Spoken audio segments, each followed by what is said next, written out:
Vamos bater um papo agora? Começo do ano é momento de traçar as metas para os próximos 12 meses. Conte aí para mim na hashtag LiveCNN Brasil o que você traçou de meta, né? Se foi dieta, se foi mais frequência na academia, se foi mudar de profissão, porque tem algumas profissões que estão pagando bem mais, a gente contou isso para vocês aqui ao longo desta semana. Agora, um dos principais desejos, sem dúvida, é ter mais grana no bolso, né?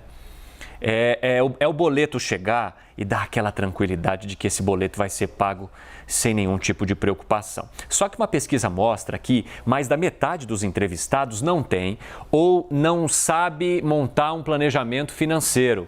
Então, eu chamo aqui a nossa dupla maravilhosa, tá aqui, ó, a Priscila Yasbeck e a Thaís Herédia, que vão ajudar você. Já pode ir anotando aí, ou se você tem memória boa, guarda na tua memória. Já falei com a Pri, deixa eu só dar boas-vindas aqui. Oi, Thaís, tudo bem? Oi, Evandro, boa tarde, tudo bem com você? Tudo bem, eu vou eu quero melhorar também o meu planejamento, vou escutar bem o que vocês estão dizendo. Ô Pri, o que essa pesquisa traz, hein? Oi, Evandro. Bom, já tinha falado com a Thaís também aqui fora do ar, mas boa tarde a todos também que estão nos acompanhando. Esse levantamento foi feito com 3.450 pessoas por uma fintech que chama Leve e ela presta serviços de bem-estar financeiro para empresas. O que ela mostrou nesse levantamento? 52% dos brasileiros não têm um planejamento financeiro ou não sabem fazer um planejamento financeiro. 46% não se sentem confiantes com metas de longo prazo. 40% atrasaram contas em 2021 e 25% têm mais dívidas do que conseguem pagar. Eu estava conversando com a Cláudia Yoshinaga, que é professora da Fundação Getúlio Vargas, e ela falou que essa situação se agravou por causa da pandemia. Então, o brasileiro, ele tipicamente já não faz muito planejamento financeiro, mas isso piorou com a pandemia por causa da queda na renda, por causa da inflação, o que explica essa situação que a gente viu aí refletida na pesquisa, porque sem conseguir pagar o básico, as pessoas também não conseguem se planejar para o longo prazo. E além dessa questão de renda, tem uma questão mais de comportamento. Então, ela lembrou que o brasileiro é muito otimista com o futuro, então por isso ele acha que vai ter uma condição melhor lá na frente e acaba não se planejando, acaba não fazendo, por exemplo, um planejamento para aposentadoria. São poucas as pessoas que têm algum dinheiro, alguma poupança para aposentadoria pensando aí no longo prazo.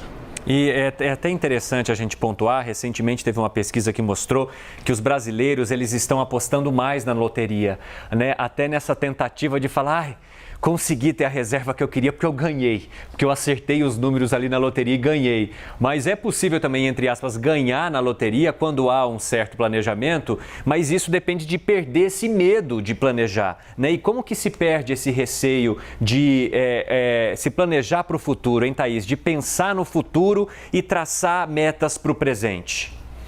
Evandro, você deu a dica correta. Primeiro, a primeira lição de casa é não terceirizar a tarefa. Contar com a loteria é terceirizar a tarefa, né? Mesmo. Porque a loteria você não tem controle, você só aprende sobre aquilo que você tem controle. E os seus desejos, o seu plano de vida, o seu desejo de consumo ou como você enxerga o seu futuro, dependem, claro que da sua cabeça, óbvio que do ambiente, do mercado de trabalho, de como está a sua renda e tudo mais, mas de qualquer forma, talvez a primeira lição, você tenha dado a dica aqui, é não terceirizar essa tarefa. Essa é uma tarefa muito individual, porque ela precisa, ela depende de questões psicológicas, mas não necessariamente, não é uma coisa atrelada, por exemplo, a só quem é ansioso que não pensa no longo prazo. Não é exatamente isso. Muitos estudos da psicologia já mostraram que existe uma correlação, mas ela não é completa.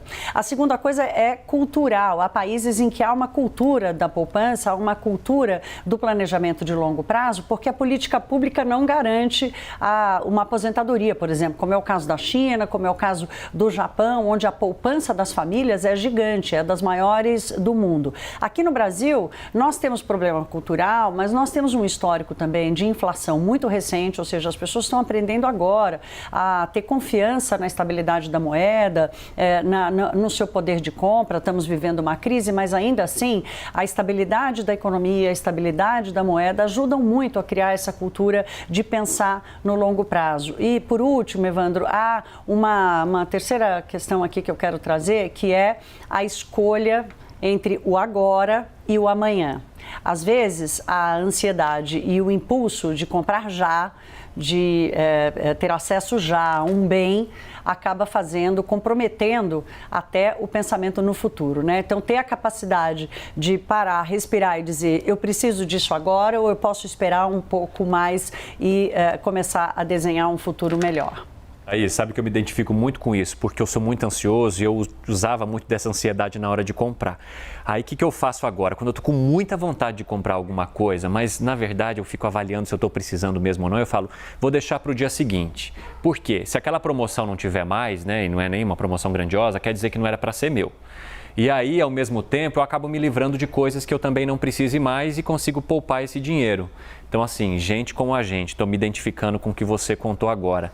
Oi, Evandro, Oi. Deixa eu só falar uma coisa aqui. Primeiro, que essa serenidade toda que você tem no ar apresentando o jornal, meu caro, você está longe de parecer uma pessoa ansiosa. Mas olha, nós estamos falando aqui de uma comprinha de uma roupa que você está precisando ou não, mas o planejamento de longo prazo, ele depende primeiro de uma compreensão de como está a sua vida hoje, né? Depois de você se perguntar exatamente qual é a condição de vida que você tem. Quer dizer, a Priscila vai poder falar um pouco melhor nisso, na questão da reserva financeira, da reserva de emergência, mas o principal exercício está em conversar consigo mesmo. Pode usar um caderninho, pode tentar fazer uma lista de coisas que você quer, que você não quer, mas é uma tarefa que começa assim, sozinho, é uma tarefa solitária que começa com você mesmo. Pri, vamos finalizar a nossa terapia, porque o nosso tempo está acabando. Conta aí pra gente, então, acrescente medidas importantes, tópicos para as pessoas guardarem.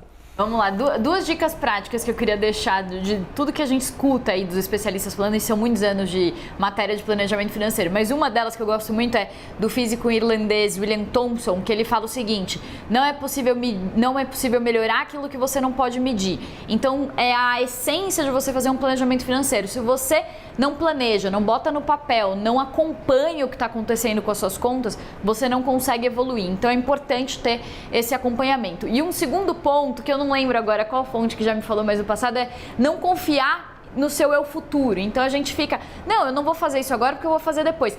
Já entenda que você não vai fazer depois se você tiver esse pensamento. Não confie em você no futuro. Faz agora, porque senão você não vai fazer. Se você deixar para depois, você não faz.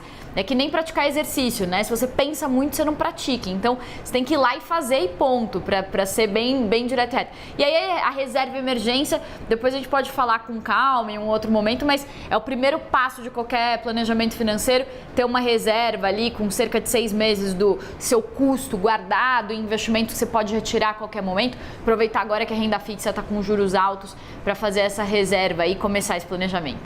Tá com dúvida sobre reserva? Manda pra gente, que aí a gente prepara também uma reportagem no CNN Brasil Business para você que queira se informar sobre isso, né? Se atualizar sobre isso também para o pessoal acessar o nosso site depois. Minhas amigas, muito obrigado. Bom trabalho para vocês. Foi ótimo esse bate-papo de hoje, hein? Até amanhã. Até.